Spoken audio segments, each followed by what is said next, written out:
Hey everyone, Zero in the house, and welcome back to another video. World of Vision Final Fantasy Zero Axis new content overview. Today, it's all about Dark Fina's new Vision card. We also have Rain that is getting his MA2 on top of Fina and Uni. But Rain seems to be the highlight this week, especially with the fact that we're getting the Porcelain Tower content specifically tailored for his new sword.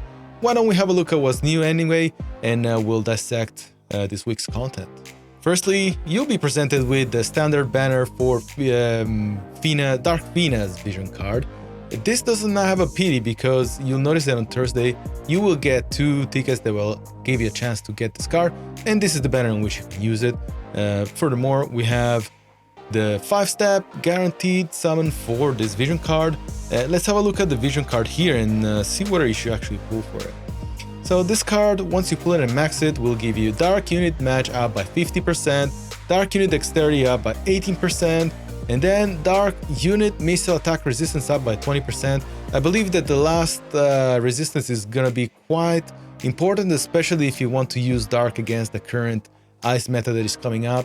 Eliza and then Alaya will be quite relevant in the close future, so I think that this card will be pretty useful for you, especially if you plan to run Black Rose Elena and Dark Fina in tandem. Now, if you send this card to a Dark unit, they'll get area attack resistance up by 10 and spear piercing rate up by 10. Still seems very tailored for a Dark Mage.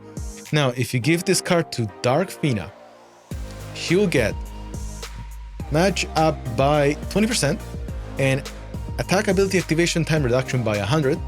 So that will cover one of our weaknesses, which is cast time. I've killed a fair bit of them while we're trying to cast, so this should help in that regard. And by any chance, if you want to give this card to Vanilla Fina, she'll get Mage up by 20% and Agility up by 5%. Not sure why you want to do that, but hey, it's there if you need it. Anyway, I think that this card is quite a good defensive Vision card. I don't think it's necessary for you to pull it just yet, except if you're not planning to align with the Ice Missile meta that is gonna come up very shortly and you want to stick with Dark. If that is the case, then definitely pick this card up.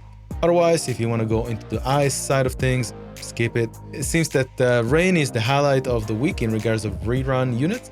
I'm not sure why you want to pull him specifically, but if you're new and you're missing him, this is your chance. I personally wouldn't pull any of these banners, even if you're a new player.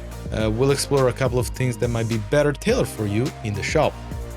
Nonetheless, I always recommend that you do the guild banner for the Vision card, because 10 Vision card shards are definitely more valuable, in my opinion, than the unit shards. These are really hard to come by.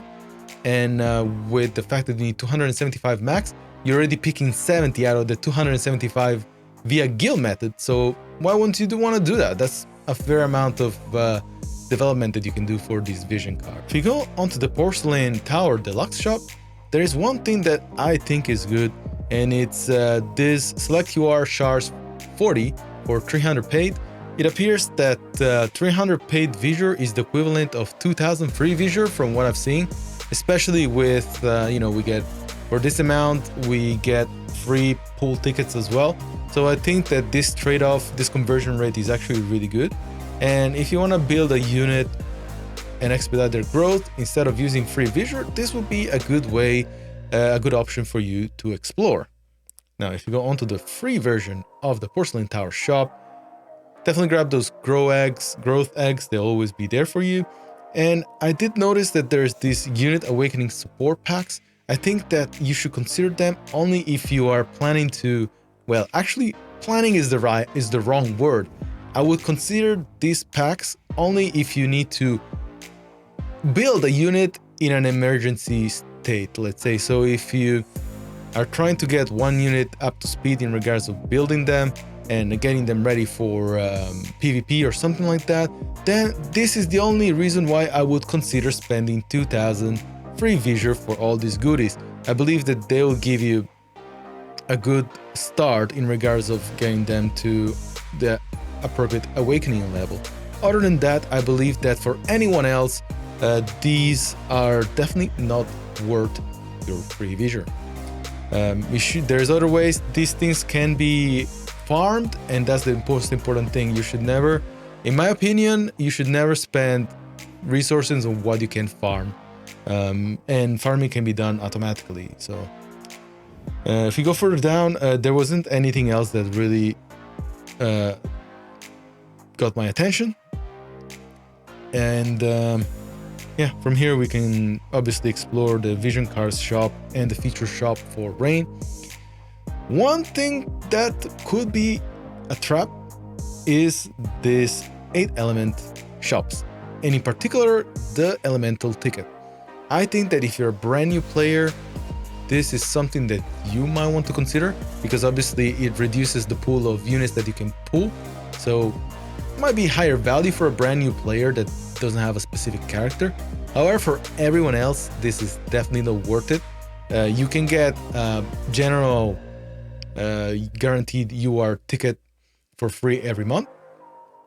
And in the pool banners, usually we do get 5 UR guaranteed banner for the same amount of free Visure. So I would probably wait for one of those to come out instead of getting one of these tickets. And yes, I understand we haven't seen one of those free pool tickets, pool banners in a while, but you know, we're approaching the 2.5 anniversary, so definitely hold your horses, and I would probably not jump the gun just yet. Other than that, nothing else that is new. So from here we will go on to the far play. The highlight here is the Porcelain Tower. So it appears that we do not have a new ring this time around. We do have a inverted comma rerun for the Thunder Ring. And what is important for you to know here is the fact that in the mock shop we can now get a recipe for the Crimson Saber, which will allow you to boost it to Crimson Saber +1. And what does Crimson Saber +1 give you? Well, it gives you more match. So for some reason they want Rain to deal more damage.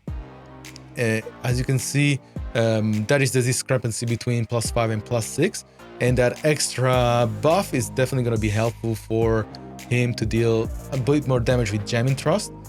Other than that, it's okay, you know, like I still wouldn't consider him as a damage dealing unit, but maybe in the ice meta things could change. From here we can definitely move on to the story. We have a new piece of story. You'll be able to get around 1000 extra free Visure, 500 from the missions, and 500 from the battles. And from here we can explore the MA2s that we're having this week. So 3 units that are getting their MA2s. So Rain will get, on top of what he had before, a lot of stuff. So he only had Spirit 15% before, Spirit 15 before. Now he gets HP 10% for Fire Allies, so for his entire team. Fire Attack 15 for Fire Ally as well, very good. A bit more HP, and AoE resistance by 15 for self. So this reinforces what I was trying to explain before. Definitely more of an AoE resistant tank. It's very similar to King Mon in contrast to a single unit target. However, the meta is going with missile ice units, and those guys deal more single unit damage than AoE. So something to consider. He might not be the direct counter, but hey, a fire unit almost always beats an ice unit when faced against each other. So who knows? Could be relevant for the future, but I still think that fire is a non-threat, so that's just me. Moving forward, Fina. She gets a fair bit, this girl. She now gets increased HP by 10% for Fire Ally, a blind resistance by 25% for the entire team.